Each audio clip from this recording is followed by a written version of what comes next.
1 साल की नौकरी होगी और साल के 1 लाख रुपए हर ग्रेजुएट के बैंक अकाउंट में डाले जाएंगे। మొట్టమొదటి ఉద్యోగం ఒక సంవత్సరం ఇన్ని ప్రభుత్వ సంస్థల్లో ప్రైవేట్ సంస్థల్లో ఉంటుంది. జీతం కింద 1 లక్ష రూపాయలు మీ బ్యాంక్ అకౌంట్ లో డిపాజిట్ అవుతామని తెలియజేస్తా ఉన్నాము. 8,500 रुपए महीने के, 1 लाख रुपए साल के, 8,500 రూపాయలు ప్రతి నెలకు, సంవత్సరానికి 1 లక్ష రూపాయలు మీ బ్యాంక్ అకౌంట్ లో వస్తాయని చెప్తా ఉన్నాను. और हिंदुस्तान को दुनिया की सबसे बेहतरीन ट्रेंड वर्कफोर्स मिलेगी।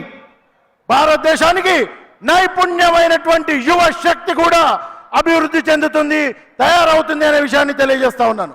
किसानों के बारे में थोड़ा सा बोलना चाहता हूं। किसानों के बारे में थोड़ा बोलना चाहता हूं। కిసానం రైతుల గురించి ఇప్పుడు కొన్ని విషయాలు చెప్పాలనుకుంటాను. नरेंद्र मोदी जी ने आपका कर्जा नहीं माफ किया। నరేంద్ర మోడీ గారు రైతు రుణమాఫీ మీకు చేయలేదు. याद रखिए, जब हमारी सरकार थी दिल्ली में, हमने आपका कर्जा माफ किया था। భారతదేశంలో కాంగ్రెస్ పార్టీ ప్రభుత్వంలోకి రాగానే మీకు రైతు రుణమాఫీ చేస్తామనే విషయాన్ని తెలియజేస్తా ఉన్నాము.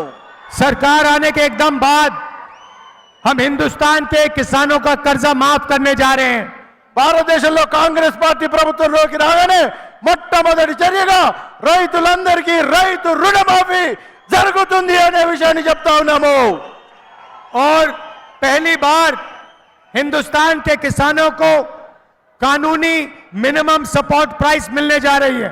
భారతదేశంలో కాంగ్రెస్ పార్టీ ప్రభుత్వం రాగానే కనీస మద్దతు ధర ప్రకటించబోతుంది రైతుల కోసం అనే విషయాన్ని చెప్తా ఉన్నాము.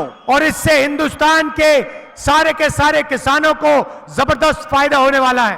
దీంతోనే భారతదేశంలో ఉన్నటువంటి అందరి రైతులకు చాలా మంచి జరగబోతుంది అనే విషయాన్ని చెప్తా ఉన్నాము. भाइयों और बहनों, कन्याकुमारी से कश्मीर में 4,000 किलोमीटर चला। कन्याकुमारी से कश्मीर तक 4,000 किलोमीटर चला। భారతదేశంలో కశ్మీర్ నుంచి కన్యాకుమారి వరకు 4,000 కిలోమీటర్ల పాదయాత్ర చేశాను నేను అని చెప్తా ఉన్నారు. बीजेपी ने देश में नफरत फैलाई। బీజేపీ భారతదేశంలో ఎటువంటి అవినీతి చేసింది? जहां जहां भी वो जाते हैं, एक भाई को दूसरे भाई से लड़ाते हैं। భారతదేశంలో ఉన్నటువంటి బిడ్డల మధ్య చిచ్చు పెట్టి విద్వేషాలు రేపి ఒకరికి గొడవలు పెట్టి కొట్లాటలు చేస్తుంది బీజేపీ పార్టీ అని చెప్తాం. हमने नफरत के बाजार में मोहब्बत की दुकान खोलने का काम किया। మేము విద్వేషాల బజార్లో ప్రేమ దుకాణాన్ని ఓపెన్ చేసేటువంటి తెరిచేటువంటి కార్యక్రమాన్ని పెట్టుకున్నాము అని చెప్తా ఉన్నాము. हिंदुस्तान को जोड़ने का काम किया। భారతదేశాన్ని ఏకం చేసేటువంటి పని చేస్తా ఉన్నామని చెప్తా ఉన్నాము. नफरत से किसी का फायदा नहीं होता, मोहब्बत से देश आगे बढ़ता है। విద్వేషంతో సాధించే లేదు, కానీ ప్రేమతోనే ఐక్యంగా భారతదేశం ఒక కుటుంబంగా ఉండాలని చెప్తా ఉన్నాము. मैं आपसे कहना चाहता हूं कि आप गरीबों की सरकार चुनिए, किसानों की सरकार चुनिए, पिछड़ों, दलितों, आदिवासियों की सरकार चुनिए। నేను మిమ్మల్ని అందరినీ కోరుతా ఉన్నాను, మీరు బీదలు, దిక్కులు, దళితులు, ఆదివాసీలు, మైనారిటీలు ఉన్నటువంటి వాళ్ళ సంక్షేమాన్ని చూసేటువంటి ప్రభుత్వాన్ని ఎన్నుకోండి అని చెప్తా ఉన్నాను. नरेंद्र मोदी जी अरबपतियों की सरकार चलाते हैं, वैसी सरकार से हिंदुस्तान का फायदा नहीं होगा। నరేంద్ర మోడీ గారు ధనవంతుల కోసం ప్రభుత్వాన్ని ఏర్పాటు చేస్తారు, ధనవంతుల కోసమే ప్రభుత్వాన్ని నడుపుతారు అని చెప్తా ఉన్నాను. దానివల్ల భారతదేశానికి ఎటువంటి మేలు జరగదు. आप सब दूर दूर से आए, इतनी गर्मी में आए, इसके लिए आपको दिल से धन्यवाद करना चाहता हूं।